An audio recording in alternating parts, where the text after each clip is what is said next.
This card is now a year old, yet its price has not dropped at all. Reviews are great, but the performance is disappointing at best. In today's video, I'm going to show you exactly what this card's all about, and whether it's worth your hard-earned money in a generation where the biggest GPU might not be the best. Of course, the card I'm talking about is the RTX 5090. Yep, the one that costs as much as a used car in some places. Look, on paper, this thing is insane. We're talking about crazy jumps in rasterization, absolutely monstrous ray tracing, and the best DLSS implementation we've ever seen. 4K Ultra with path tracing, smooth. 8K is actually playable in some titles. But here's the thing, most of us aren't editing 8K raw footage or running triple 4K monitors with every setting maxed out. Against the 4090, the 5080, and some strong AMD cards, and even last gen options, the 5090 is faster, no doubt. But the gap isn't as big as the price suggests in a lot of real games. In Cyberpunk with path tracing, yeah, it's noticeably better. In competitive titles like Fortnite, the difference is tiny once you're over 200 FPS. And if you're into content creation, there's big jumps in some workloads, but only decent jumps in others. But here's where it gets painful. The 5090 launched at 2K, but good luck finding one at that price. A lot of people are paying way more, and the cheapest one for sale is nearly 3K. For that money, you could build an entire high-end PC around a 5080 or even a 5070 Ti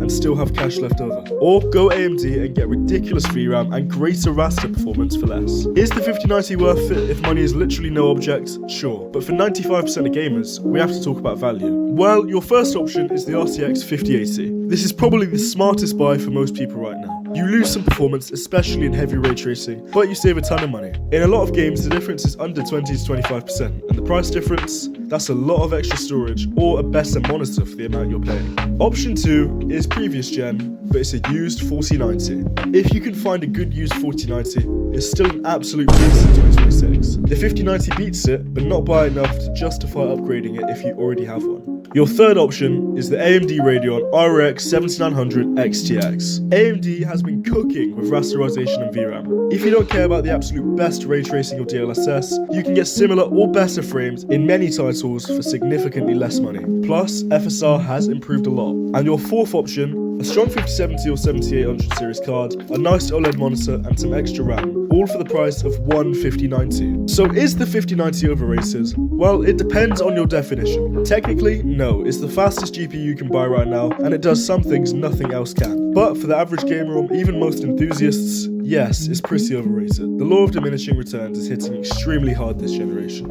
If you have a 40 series card already, you can probably sit this one out unless you really need the extra power for specific work. If you're coming from older hardware, a 5080 or even a high-end last gen card might be the smarter move.